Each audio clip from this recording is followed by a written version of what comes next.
आदाब नाजरीन, उर्दू खबरों में आप सभी का खैर मकदम है। नजर डालते हैं इस वक्त की खास खबरों पर। नेपाल के लोबुचे में सुबह तकरीबन 6:40 पर आया 7.1 की शिद्दत का जल्जला। जल्जले के झटकों से लर्जा बिहार, दिल्ली, नोएडा, बंगाल और सिक्किम।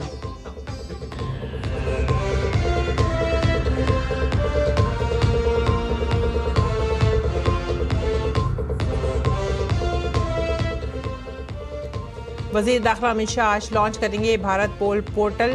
सीबीआई के जरिए तैयार करदा पोर्टल जांच एजेंसियों को हकीकी वक्त में देगा इत्तला। जुर्म और जड़ से खत्म करने का तवज्जो। दर्जा हरारत में कमी के साथ चढ़ा दिल्ली का सियासी पारा। बीजेपी, आप और कांग्रेस के दरमियान इल्जामात और जवाबी इल्जामात का दौर तेज। किसी भी वक्त हो सकता है इंतखाबात का ऐलान।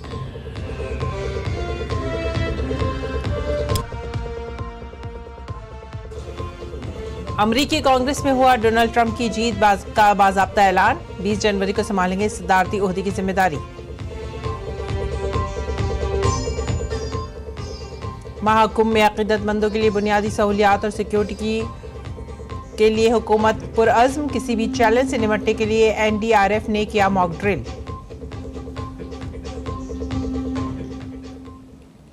खबरें अब तफसील से। दिल्ली में शदीद ठंड के दरमियान सियासी दर्जा हरारत में इजाफा होता जा रहा है। दिल्ली असेंबली इंतखाबात के लिए आज तारीखों का ऐलान होगा। इलेक्शन कमीशन 2 बजे प्रेस कॉन्फ्रेंस में तारीखों का ऐलान करेगा। दिल्ली में बीजेपी, आम आदमी पार्टी और कांग्रेस के दरमियान मुकाबला है।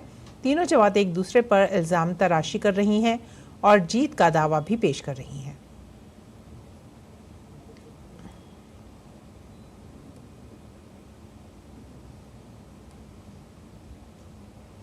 और इस बीच दिल्ली असेंबली इंतखाबात का ऐलान किसी भी वक्त हो सकता है, इसलिए तमाम सियासी जमातें एक दूसरे को नीचा दिखाने में मसरूफ हैं।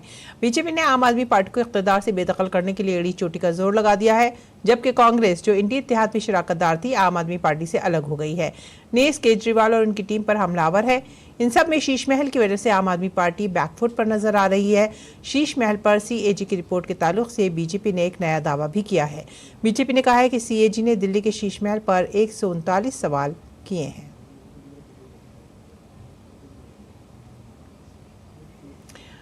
शीश महल के ऑडिट से मुतालिक जो रिपोर्ट पेश की गई है उसके बारे में अगर बात की जाए तो वजीर आला की रिहाइश पर 33 करोड़ रुपए खर्च होने का जिक्र है, जो कि मुकर्ररा लागत से 3 गुना ज्यादा है। ऑडिट रिपोर्ट के मुताबिक इब्तिदाई तौर पर इसकी तज़ीन और आइश की लागत 7.91 करोड़ रुपए बताई गई थी, लेकिन बाद में 2020 में तकरीबन 8.62 करोड़ रुपए का बजट मुख्तस किया गया। लेकिन जब ये 2022 में मुकम्मल हुआ तो इसकी कुल लागत 33.66 करोड़ रुपए थी। रिपोर्ट के मुताबिक पर्दे 96 लाख रुपए, किचन का सामान 39 लाख रुपए, टीवी कंसोल 20.34 लाख रुपए, ट्रेडमिल और जिम का सामान 18.52 लाख रुपए, रेशम के कालीन 16.27 लाख रुपए, मिनी बार 4.80 लाख रुपए, दीवारों के लिए संगमरमर के पत्थर के लिए 20 लाख रुपए मुख्तस किए गए थे। ताहम इसकी कुल लागत 66.89 लाख रुपए तक पहुंच गई।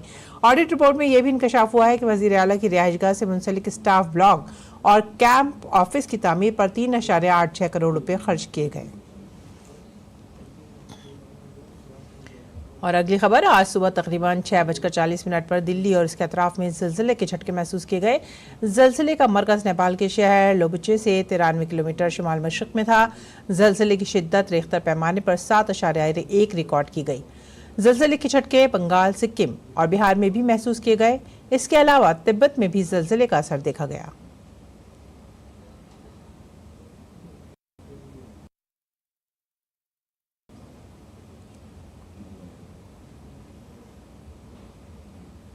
आगे बढ़ते हैं अगली खबर की तरफ। मरकजी वज़ीर दाखिला अमित शाह आज दिल्ली के भारत मंडपम में सेंट्रल ब्यूरो ऑफ इन्वेस्टिगेशन यानी सीबीआई के जरिए तैयार करदा भारत पोल पोर्टल का आगाज़ करेंगे। इस मौके पर मरकजी वज़ीर दाखिला सीबीआई अफसरान और मुलाजमीन को पुलिस मेडल भी देंगे।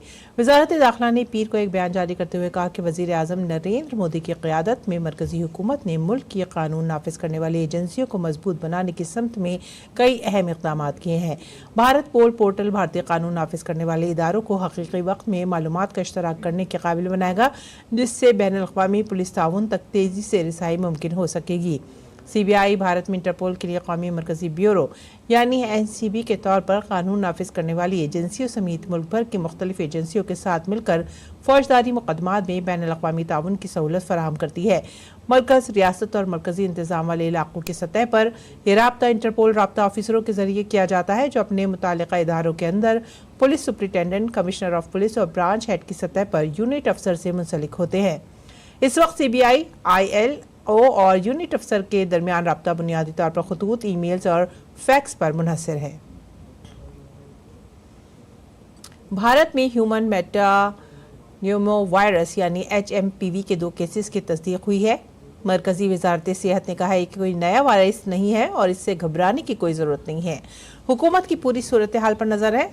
कर्नाटक, तमिलनाडु और गुजरात में HMPV के मामले सामने आए हैं। मरकजी वज़ीर सेहत JP नड्डा ने एक वीडियो पैगाम जारी करते हुए कहा है कि माहिरीन के मुताबिक HMPV कोई नया वायरस नहीं है। भारत में इसकी शिनाख्त पहली बार 2001 में हुई थी। ये वायरस हवा के जरिए ज़्यादातर सर्दियों के मौसम में फैलता है।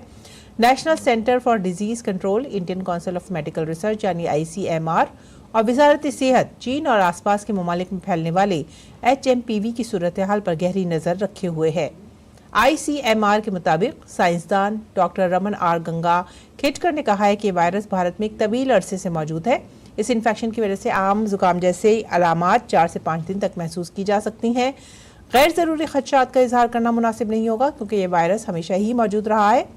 उन्होंने कहा कि आगाही और एहतियात ज़रूरी है। जिस तरह लोगों ने कोरोना के दौरान हाथों की सफाई का ख्याल रखा था, इसी तरह इस वायरस के दौरान भी लोगों को अपनी सफाई का ख्याल रखना चाहिए।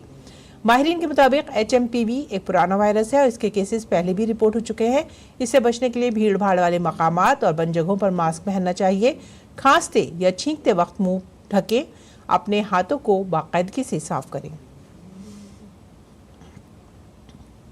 सेहत और ख़ानदानी बहबूद के मरकजी वज़ीर JP नड्डा ने TB फ्री इंडिया 100 दिन की मुहिम के लिए मुख्तलिफ वजारतों के साथ एक मुश्तरका मीटिंग की सदारत की। विज्ञान भवन में मुनक़िदा TB फ्री इंडिया मुहिम की मीटिंग में 21 मुतालिका वजारतों के सेक्रेटरीज और ओहदेदार मौजूद थे। इस मौके पर वज़ीर सेहत JP नड्डा ने कहा कि अवामी शिराकत के जज्बे के साथ 100 रोज़ा मुहिम TB के खात्मे के लिए मुत्तहदा नुक्ता नज़र की एक मिसाल है, जिसमें मुतनव्वो स्टेक होल्डर्स की मदद ली जा रही है।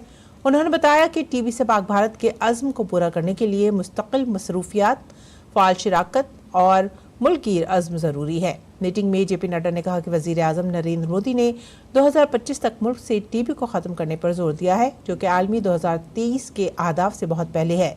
वर्ल्ड हेल्थ ऑर्गेनाइजेशन की रिपोर्ट का हवाला देते हुए उन्होंने कहा कि भारत में TB के केसेस में 17.7% कमी आई है, जो कि आलमी सतह पर होने वाली कमी से तकरीबन दुगनी है। अमवात की शरह 21.4% कम होकर 28 लाख से 22 लाख हो गई हैं। बिहार पब्लिक सर्विस कमीशन यानी BPSC के प्रीलिम्स इम्तहान को मनसूख करने की दरख्वास्त पर आज सुप्रीम कोर्ट में समाअत होगी। Chief justice Sanjeev Khanna, justice Sanjay Kumar और जस्टिस KV विश्वनाथन की बेंच इस दरख्वास्त की समाअत करेगी। दरख्वास्त में इम्तहान मनसूख करने के साथ साथ एहतजाज करने वाले तलबा पर लाठी चार्ज के जिम्मेदार जिले के SP और DM के खिलाफ कार्रवाई का भी मुतालबा किया गया है। दरख्वास्त में इम्तहान में बड़े पैमाने पर धांधली का इल्ज़ाम लगाया गया है। सुप्रीम कोर्ट के एक रिटायर्ड जज की सदारत में CBI से इसकी तहक़ीक़ात कराने का मुतालबा भी किया गया है। BPSC का इम्तहान 13 दिसंबर 2024 को हुआ था। इम्तहान के दौरान पटना के बापू इम्तहानी कॉम्प्लेक्स में बेज़ाब्तियाँ पाई गई थीं। इसके बाद कमीशन ने इस सेंटर पर होने वाले इम्तहान को मनसूख कर दिया था। इम्तहान के ताल्लुक से हंगामा आराई के दौरान BPSC उम्मीदवारों की हिमायत में बैठे जन स्वराज लीडर प्रशांत किशोर ने कहा है कि उनकी तहरीक जारी रहेगी। मध्य प्रदेश के वजीर आला डॉक्टर मोहन यादव ने उज्जैन जिले की 3 पंचायतों के नाम तब्दील करने का ऐलान किया है। वजीर आला ने यह बात उज्जैन जिले के बुडनगर में आम इजलास से खिताब करते हुए कही। मौलाना अब विक्रम नगर। वजीर आला मोहन यादव ने MP के 3 मकामात के नाम तब्दील कर दिए। मौलाना अब कहलाएगा विक्रम नगर, जहांगीरपुरी को जगदीशपुर कहा जाएगा। गजनी खेड़ी पंचायत अब चामुंडा माता नगर के नाम से जानी जाएगी। CM मोहन यादव का ऐलान कि ऐसी जगहों के नाम तब्दील किए जाएंगे जिनका नाम लेने में जुबान और कलम फंस जाते हैं। मध्य प्रदेश के वजीर आला डॉक्टर मोहन यादव ने अब गांवों और शहरों के नाम अवामी जज्बात के मुताबिक रखने का फैसला किया है। उज्जैन की गजनी खेड़ी पंचायत अब चामुंडा माता के नाम से जानी जाएगी। इसी तरह से जहांगीरपुर अब जगदीशपुर और मौलाना गांव विक्रम नगर के नाम से जाना जाएगा। मध्य प्रदेश हुकूमत ऐसी जगहों के नाम तब्दील करने पर काम करेगी जिन पर जबान अटक जाती है या कलम फंस जाता है। सीएम मोहन यादव ने कहा है कि जब मुंबई और चेन्नई जैसे शहरों के नाम बदले जा सकते हैं तो फिर हम पंचायतों के नाम क्यों नहीं बदल सकते। गजनी खेड़ी पंचायत का नाम अब चामुंडा माता नगरी के रूप में जाना जाएगा। मध्य प्रदेश हुकूमत भी गांव और शहरों के नाम तब्दील करने के अमल को अपना रही है जो उत्तर प्रदेश में शुरू किया गया था। फरवरी 2023 में भोपाल के करीब वाक़ई इस्लाम नगर का नाम बदलकर जगदीशपुर कर दिया गया था। उसके बाद सहवौर जिले के नसरुल्लागंज का नाम भी बदल दिया गया था, लेकिन नाम लिखते ही कलम अटक जाता है। सीएम यादव के इस फैसले को हिंदुत्व की पिच पर फ्रंट फुट पर खेलने वाला समझा जा रहा है। हमारे ग्राम का नाम गजनी खड़ी बदलकर चामुंडा नगरी करने पर हम ग्रामवासी बेहद प्रसन्न हैं। माँ चामुंडा नगरी जो कि हमारी एक ऐतिहासिक धरोहर है, तो बड़ा ही अच्छा महसूस कर रहे हैं हम। सीएम मोहन यादव ने कहा है कि हुकूमत ऐसी जगहों के नाम तब्दील करने पर काम करेगी जिनका नाम लेने से जबान अटक जाती है या फिर कलम फंस जाते हैं। उज्जैन के 3 पंचायतों के नाम बदलने को लेकर मुख्यमंत्री मोहन यादव ने मुहर लगा दी है। वहीं मुख्यमंत्री मोहन यादव ने कहा कि अगर मुंबई, चेन्नई जैसे बड़े शहरों के नाम बदले जा सकते हैं तो फिर पंचायतों के नाम भी बदले जा सकते हैं। कैमरामैन चंद्रमोहन के साथ श्रेयस द्विवेदी, डीडी न्यूज भोपाल।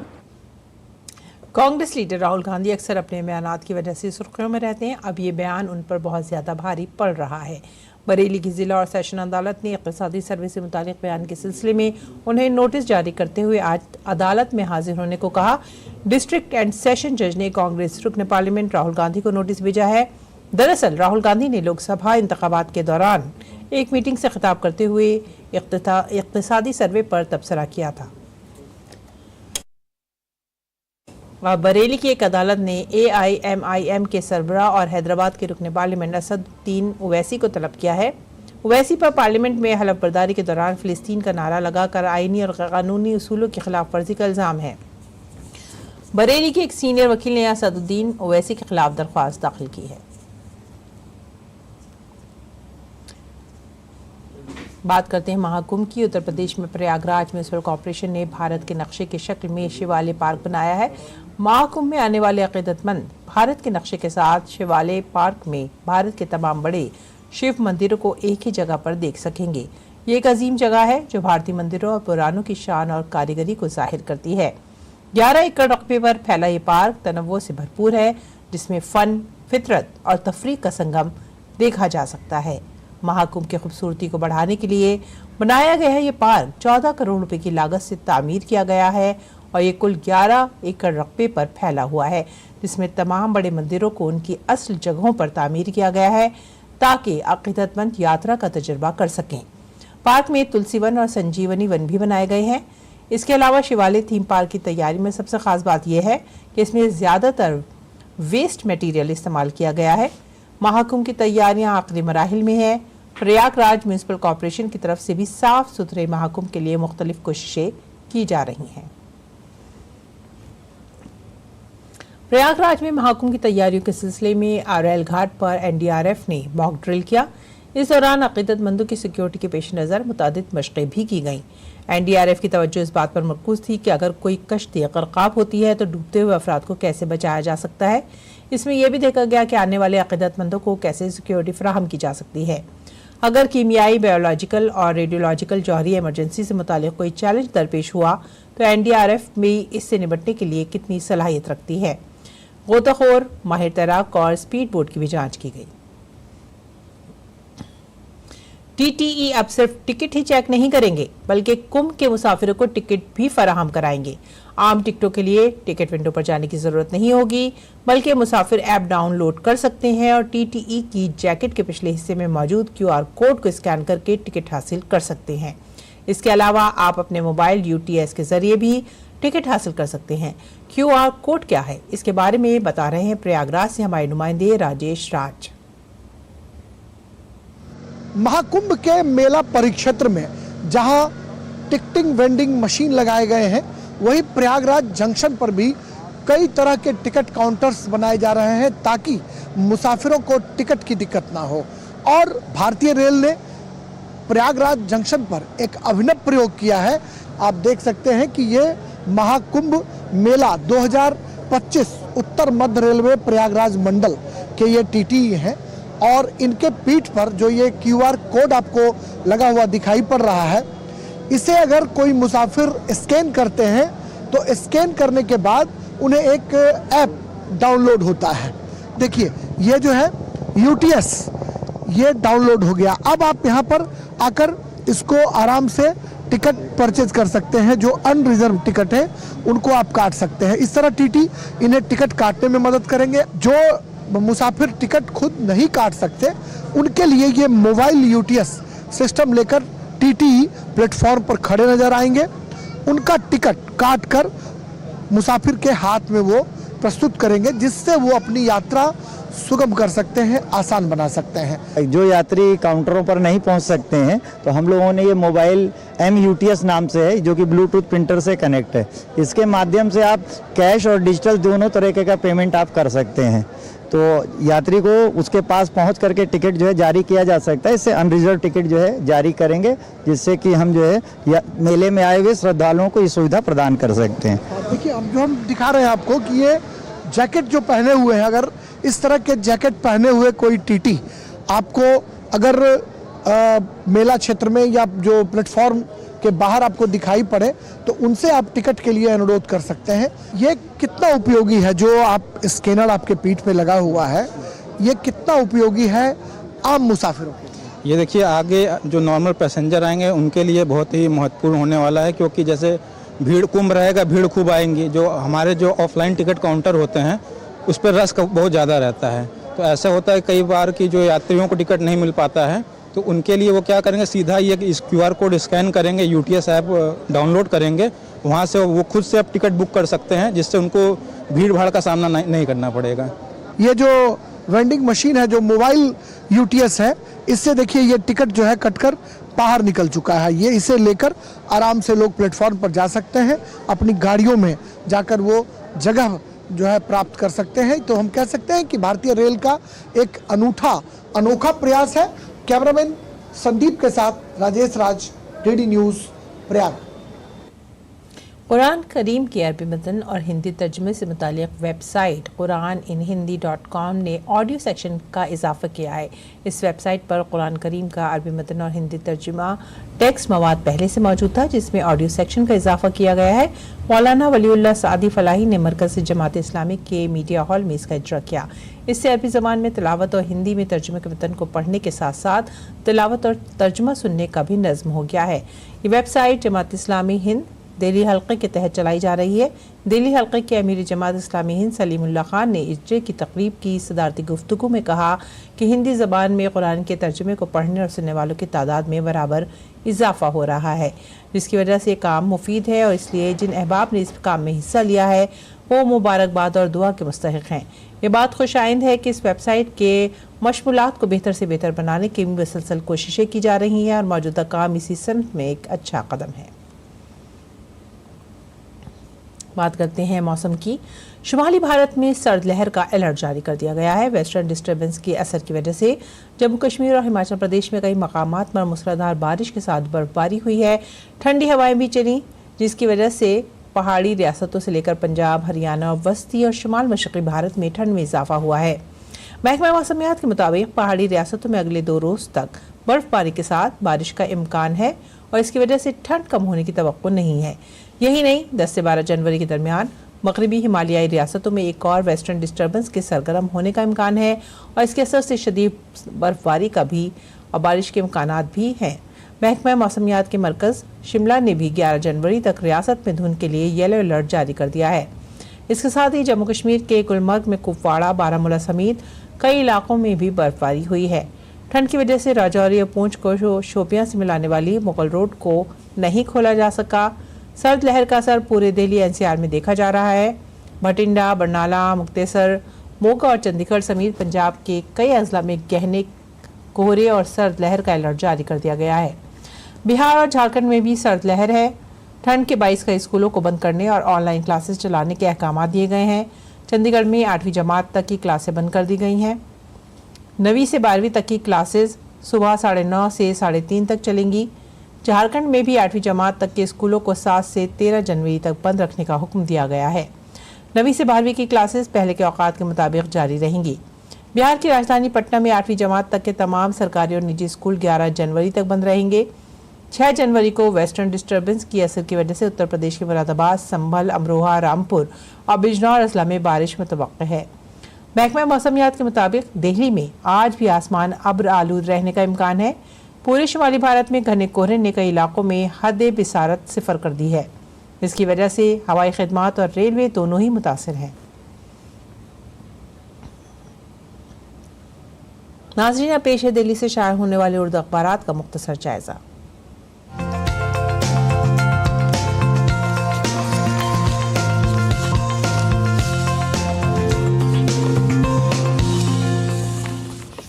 उर्दू अखबारात के जायजे में जो पहली खबर हम ले रहे हैं वो है रोजनामा राष्ट्रीय सहारा से, और ये सर्द लहर से मुतालिक है।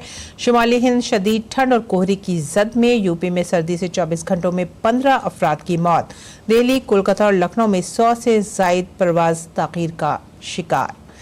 आगे बढ़ेंगे अगली सुर्खी की तरफ, और ये माओ नवाजों से मुतालिक है। माओ नवाजों का बड़ा हमला, धमाके में 9 जवान शहीद, 6 से जायद जवान शदीद तौर पर जख्मी। छत्तीसगढ़ के बीजापुर में आईईडी से सिक्योरिटी फोर्सेस की गाड़ी को निशाना बनाया गया। फौजियों की कुर्बानी रायगर नहीं जाएगी, अमित शाह का इस सिलसिले में बयान। और इसके बाद की जो अगली खबर हम ले रहे हैं वो है पीएम के हाथों जम्मू रेलवे डिवीजन का इफ्तिताह। कौमी रेलवे नेटवर्क में जम्मू कश्मीर का इंजमाम एक तारीखी कामयाबी, वजीर आजम मोदी।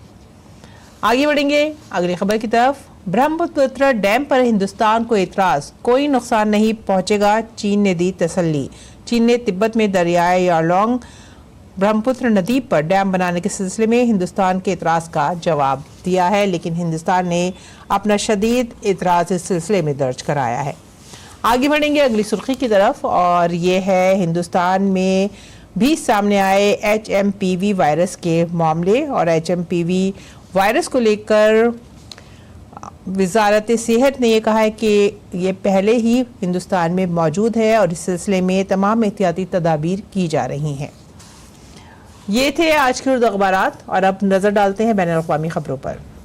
अमरीकी कांग्रेस ने मुल्क के नौ मुंतखब सदर ट्रंप की जीत की तस्दीक करते हुए 20 जनवरी को ओहदा संभालने का रास्ता साफ कर दिया है। कांग्रेस की मुख्तसर तकरीब में मुल्क की 50 रियासतों और कोलंबिया जिले के इंतखाबी नताइज की तस्दीक कर दी गई है। अमरीका के इंतखाबी कार्रवाई में ट्रंप ने वोटिंग के अगले दिन ही जीत हासिल कर ली थी, लेकिन बाज़ाब्ता तौर पर ऐलान पीर को देर रात किया गया। और इस बीच कनाडा के वज़ीर आज़म जस्टिन ट्रूडो ने लिबरल पार्टी के रहनुमा और वज़ीर आज़म के ओहदे से मुस्ताफ़ी होने का ऐलान कर दिया है।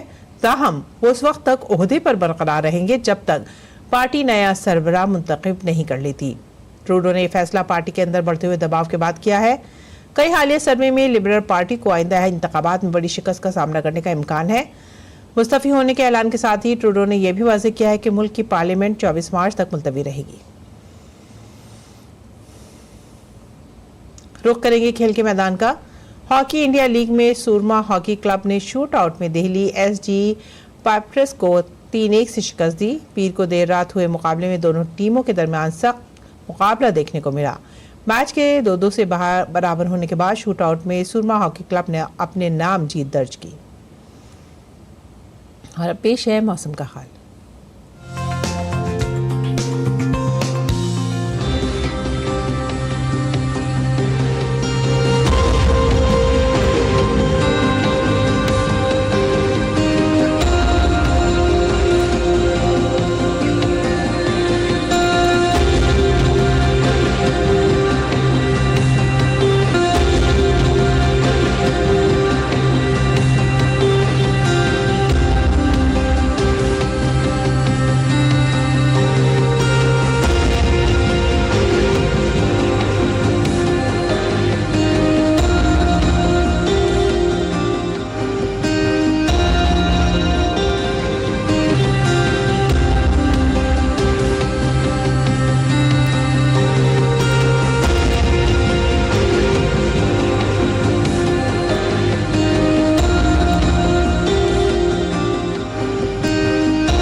इसी के साथ ही आप हमारी पूरी टीम को दीजिए इजाज़त।